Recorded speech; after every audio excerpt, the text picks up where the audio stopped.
પાકિસ્તાન દ્વારા અફઘાનિસ્તાનમાં કરાયેલા હવાઈ હુમલામાં 185 નાગરિકોના મોત. ભારતે સંયુક્ત રાષ્ટ્રમાં વ્યક્ત કર્યો ઉગ્ર વિરોધ.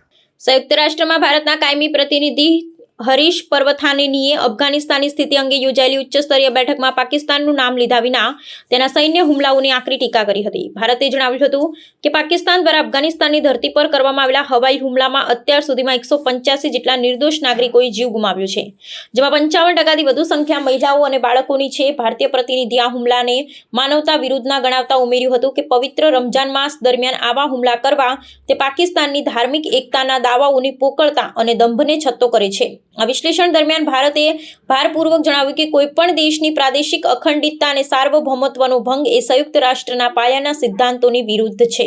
પાકિસ્તાન પોતાની આંતરિક નિષ્ફળતાઓ અને આતંકવાદ પરના નિયંત્રણમાં અસમર્થતાને છુપાવવા માટે પાડોશી દેશો પર આ પ્રકારે સૈન્ય શક્તિનો પ્રયોગ કરી રહ્યો છે. ભારતે આ તકે લશ્કરે તૈયબા અને જૈશે મોહમ્મદ જેવા આતંકવાદી સંગઠનોનો ઉલ્લેખ કરતા કહ્યું હતું કે સીમાપાર આતંકવાદને પ્રોત્સાહન આપતી નીતિઓ પ્રાદેશિક શાંતિ માટે મોટો ખતરો છે.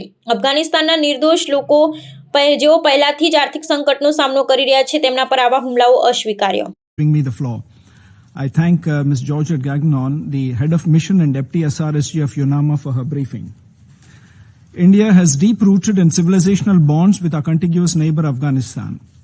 Our history of close ties keeps guiding us in the current context, a situation when the proud people of Afghanistan need the world's assistance. Over the years, India has continued to strongly advocate for peace and stability that could aid development in Afghanistan. Our participation in the Doha Working Group meetings underlines this commitment. Madam President, India prioritizes capacity building and humanitarian assistance initiatives for the Afghan people. With more than 500 development partnership projects spread across all 34 provinces of Afghanistan, we are deepening our engagement in healthcare, public infrastructure, and capacity building. We continue to work with UN agencies as well as with agencies such as the Afghanistan Red Cross Society in food security, healthcare, education, and sports. The visits of Afghan ministers last year are helping us ensure that this aid is reaching those who need it the most. Since the last briefing in December 2025, India has made significant progress in advancing healthcare support in Afghanistan.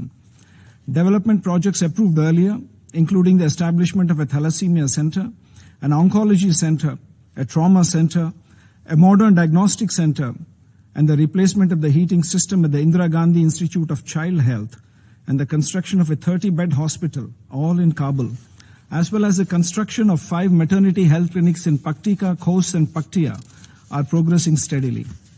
In the last 3 months, which is the reporting period for the UNSG's report, India delivered more than 1 million doses of immunization vaccines for children and 9.5 tons of anti-cancer medicine.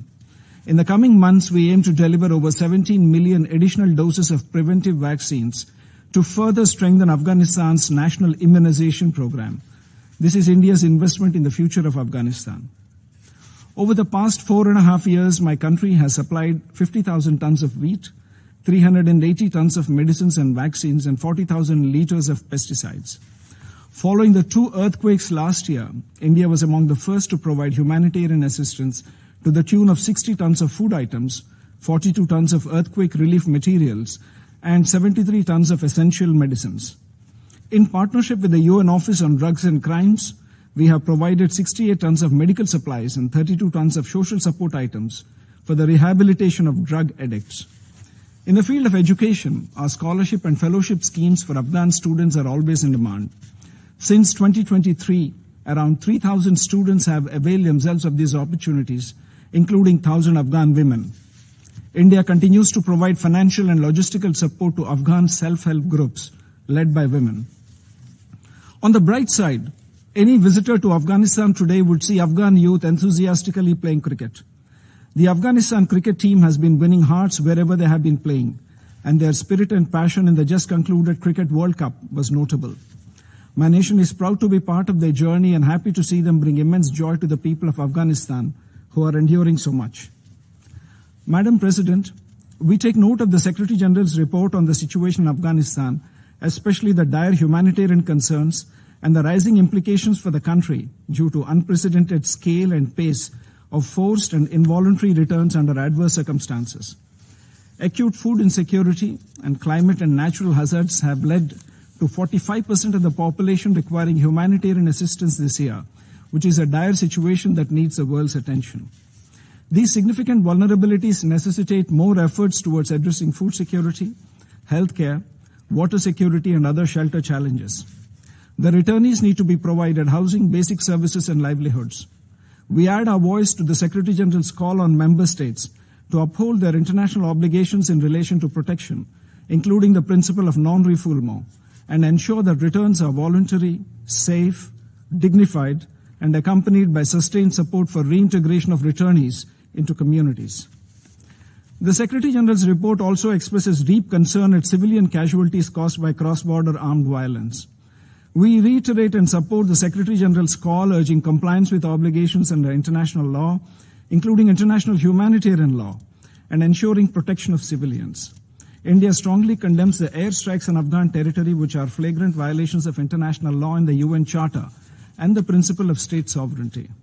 It's hypocritical to espouse high principles of international law and Islamic solidarity on the one hand, while mercilessly carrying out airstrikes during the holy month of Ramadan that have killed 185 innocent civilians as of 6th March, around 55% of whom are women and children, and displaced over 100,000 according to the UNAMA on the other. We also reiterate our grave concern on the practice of trade and transit terrorism by denial of passage for trade and the cynical closure of access for a landlocked country. UN declarations on LLDC sound hollow in the face of such actions. The trade and transit vulnerabilities of LLDCs should not be weaponized. This is a violation of WTO norms and of the UN Charter and international law. While we condemn these acts, we reaffirm our support for the territorial integrity, sovereignty, and independence of Afghanistan.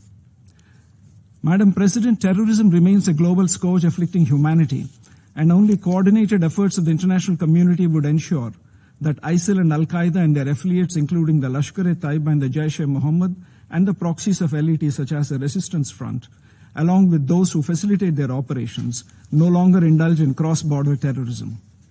Madam President, well over 4 years have passed since the political reality of Afghanistan has changed. India reiterates the importance of incentivizing positive actions. In this context, the current UN sanctions regime related to Afghanistan must take into account contemporary realities.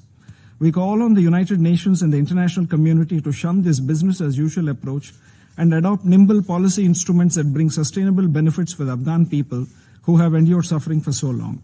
India reiterates its commitment to strengthen our engagement with all stakeholders in bilateral, regional, and multilateral formats.